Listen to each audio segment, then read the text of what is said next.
નમસ્કાર મિત્રો, સ્વાગત છે તમારું બોલે ગુજરાતમાં। આજે આપણે ઈ મુદ્રા લોન વિશે સંપૂર્ણ માહિતી લઈને આવ્યા છીએ કે દ્વારકેશ ઓનલાઈન પાવઠી ગોપનાથ રોડ મઢુલીની બાજુમાં। ચાલો આપણે મિત્રો જાણીએ સંપૂર્ણ માહિતી। નમસ્કાર હરેશભાઈ। નમસ્કાર મેહુલભાઈ। અમારા મિત્રોને જણાવો કે ઈ મુદ્રા લોન વિશે સંપૂર્ણ માહિતી આપો તો। ચોક્કસ મેહુલભાઈ, તો આજના વિડીયોમાં આપણે તમામ મિત્રોના જે છે પ્રશ્નો ઈ મુદ્રાને લઈને ઘણા હોય છે તે તમામ આપણે સોલ્વ કરવાના છીએ। ઈ મુદ્રા લોનની તમામ પ્રોસેસ જે છે આપણે આજે આ વિડીયોમાં તમામ મિત્રોને આપણે બતાવવાના છીએ। તો વિડીયો પૂરો જોજો મિત્રો, તથા તમે જો અમારી ચેનલ ઉપર નવા જોડાણા હોય તો સબસ્ક્રાઈબ કરી લેજો, કારણ કે આ ચેનલમાં તમને આવી જ માહિતી જે છે સમયસર મળતી રહેવાની છે। તો ચાલો મેહુલભાઈ આપણે વિડીયો શરૂ કરીએ। સૌપ્રથમ આપણે વાત કરી લે ભાઈ પ્રસ્તાવના કે ઈ મુદ્રા લોન મેહુલભાઈ છે શું અને કોને મળવા પાત્ર થવાની છે। હવે ઈ મુદ્રા એક એવી યોજના છે જે સરકાર દ્વારા એટલે કે પીએમ મોદી દ્વારા જે છે બહાર પાડવામાં આવેલી હતી, પ્રધાનમંત્રી ઈ મુદ્રા લોન, જેમાં તમે નવો ધંધો શરૂ કરો છો, કાંઈક નવું સ્ટાર્ટઅપ કરો છો, ભાઈ ઘરના ખર્ચે તમે એટલું બધું રોકાણ નથી કરી શકે એમ, તો તેવી કન્ડિશનમાં જે છે સરકાર દ્વારા અમુક રકમ તમને આર્થિક સહાય પેટે પૂરી પાડવામાં આવતી હોય છે।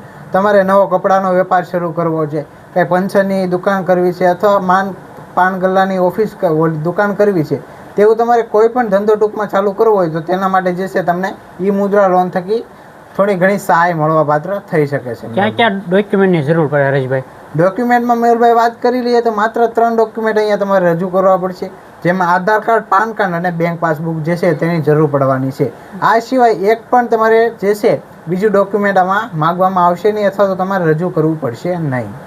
ધનનું ખાતું હોય તો લોન થઈ શકે ખરી?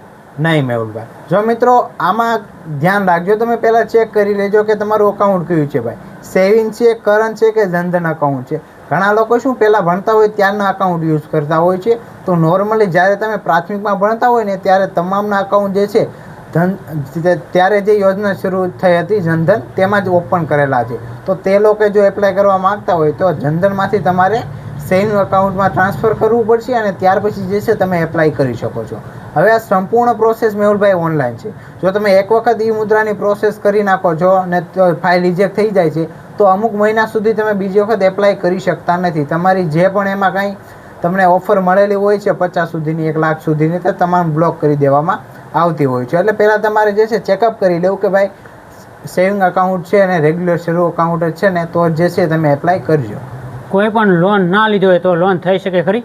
હા મેહુલભાઈ, જો તમારો સિબિલ 0 હોય, તમે અત્યાર સુધી કોઈ પણ ફાઇનાન્સ નથી કરાવ્યું, ફાઇનાન્સ એટલે કે નથી તમે મોબાઈલ હપ્તે લીધો, નથી 2 વ્હીલ હપ્તે લીધી, અથવા તો નથી તમે કોઈ એપ્લિકેશન લોન લીધી, અથવા તો પર્સનલ લોન, એવી કોઈ પણ લોન તમે નથી લીધી જેમાં તમે હપ્તા ભરવા પડતા હોય અથવા તો EMI તમે પે કરી હોય, ત્યારે તમારો સિબિલ 0 હોય છે। પરંતુ જો તમે લોન લીધી છે, કોઈ પણ ફાઇનાન્સ કરાવેલું છે, પર્સનલ લોન કે કોઈ બી હોય જે તમારા સિબિલ રેકોર્ડમાં ટૂંકમાં ઇન્વોલ્વ થયેલ છે, એવા કિસ્સામાં જો તમે EMI બાઉન્સ કરેલી છે અમુક ટકા, જો 90%થી વધુ 90%થી ઓછું પેમેન્ટ, લેટ પેમેન્ટ તમે કરેલું હશે ને, તો તમને જે છે આમાં મળવા પાત્ર થવાની છે નહીં। એટલે કે જો તમે માનો કે 10 EMI હોય, તમારે 10 EMI તમે ફાઇનાન્સ કરાવી ને 10 EMI આવી છે, જો તમે તેમાં 2 થી વધુ EMI જે બાઉન્સ કરી છે ને એક સમય, તો જે છે તમારો સિબિલ સ્કોર ઘણો ખરો ડાઉન કરી દેવામાં આવ્યો છે, જેથી આ લોકો તપાસ દ્વારા જે છે તમારી ફાઇલ રિજેક્ટ કરી દેશે કે તમને જે છે આ મળવા પાત્ર થશે નહીં। એટલે કે જો તમે એક પણ લોન નથી લીધી તો તમને થઈ જશે કે ભાઈ જરૂર નથી કે તમે લોન જ લીધી, અને જો માઇનસ હશે તો થવાની શક્યતા ઓછી હોઈ શકે છે। અને જે છે કોઈ પણ લોન શરૂ હોય કે તો થઈ જાય કે ના ભાઈ, જો તમારી 2 વ્હીલની લોન શરૂ છે, અત્યારે તમારી EMI કપાતા હોય, 2 વ્હીલની લોન શરૂ હોય, હોમ લોન શરૂ હોય, અથવા કોઈ બી લોન શરૂ હોય ફાઇનાન્સની, તો તમે ઈ મુદ્રાની અત્યારે એપ્લાય ના કરતા, કારણ કે એના જે રેકોર્ડમાં બતાવે છે કે ભાઈ હાલ આની આ લોન શરૂ છે, તો તેની સાથે સરકાર જે છે તમને ગવર્મેન્ટ બીજી યોજનાનો લાભ નહીં આપે। તમે એ લોન ક્લોઝ થાય ને ત્યાર પછી 3 મહિના પછી જે છે એપ્લાય કરજો, જેથી કરીને જે છે તમને લાભ મળી શકે, એવું કરી શકાય। આપણને કેટલી રકમ સુધી લોન મળી શકે? આમાં આપણે વાત કરીએ તો તમે 1000થી લઈને 10 લાખ સુધી એપ્લાય કરી શકો છો, પરંતુ જો તમારે કાંઈ પણ ડોક્યુમેન્ટ દીધા વગર માત્ર આધાર કાર્ડ, પાન કાર્ડ અને બેંક પાસબુક કરવી હોય મેહુલભાઈ, તો તમારે જે છે 1000થી 50,000 સુધીની જે છે ઘર બેઠા તમને જો આવડતું હોય તો તમે યુટ્યુબમાંથી વિડીયો જોઈને પણ ઈ મુદ્રાની એપ્લાય કરી શકો છો। જો તમને ના આવડતું હોય તો હું તો એ સલાહ આપી કે નજીકના CSC સેન્ટર અથવા તો સાયબર કાફેમાં જાઓ, કારણ કે મેહુલભાઈ એક વખત પ્રોસેસ થતી હોય છે, આપણને તમને ખબર નથી પડતી અને તમે પ્રોસેસ કરી નાખો છો, ઓટીપી પાડી દો છો, તે ટ્રાય થઈ ગઈ. તમે જાતે કરો છો એવું જાતે ના કરતા. એ થોડા ઘણા પૈસા તમારી પાસેથી લેશે, પછી તમે ગમે એ લોન કરાવો છો તેમાં 10 થી 12% લોકો જે છે લેતા જ હોય છે. તમારે દેવું પણ પડે છે, કારણ કે ભાઈ એની મહેનત છે, એની આવડત છે, એટલે તે લોકો તમારી પાસેથી જે ભાઈ એનું જે પણ ચાર્જ થતા હોય એ લે છે. હું તો એ સલાહ આપી કે તમે ભાઈ નજીકના CSC સેન્ટર અથવા સાયબર કાફેમાંથી જાઓ. હવે વાત કરીએ રકમની, તો ઘર બેઠા જે છે તમે 1000થી લઈને 50,000 સુધીની રકમ મેળવી શકો છો.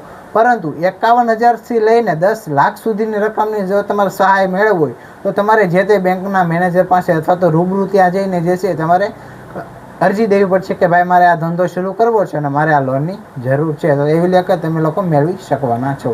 કોઈ પણ ધંધો કરવા માટે બિલની રજૂ કરવું પડે હરેશભાઈ? ના, જો તમે 50,000 સુધીની લિમિટમાં લોન લેવા માંગતા હોય તો તમારે કોઈ પણ જાતનો માલ સામાન, તમે કપડાની દુકાન લ્યો છો તો કેટલાના કપડાં લીધા, કેટલાનું ફર્નિચર જોતી, આ લોનમાં કાંઈ પણ તમારે બતાવવાની જરૂર નથી. પરંતુ તેની સામે તમે 51થી લઈને 10 લાખ સુધીની જે યોજના છે તેમાં એપ્લાય કરો છો, તેમાં ચોક્કસ તમારી પાસે 3 મહિના વેલિડિટી સાથે GST નંબરવાળા પાક્કા બિલ તમારે રજૂ કરવાના છે. તમે 3 લાખની લોન મૂકો છો, 50,000નું ફર્નિચર છે, તો એક GST વાળું ફર્નિચરનું બિલ તમારે રજૂ કરવું પડશે અને 3 લાખ સુધીનું જે છે તમારું માલ સામાનનું બિલ જે સરકાર દ્વારા માન્ય હોવું જોઈએ બિલ, અને GST નંબર તે જે પણ વિક્રેતા હોય તે ધરાવતા હોવા જોઈએ, તો જ તમે જે છે આ બિલ રજૂ કરો. નહીં તો તમારું બિલ પણ જે છે ત્યાંથી રિજેક્ટ કરી દેવામાં આવશે અને તમારી ફાઇલ પણ જે છે રિજેક્ટ કરી દેવામાં મેહુલભાઈ આવી શકે છે.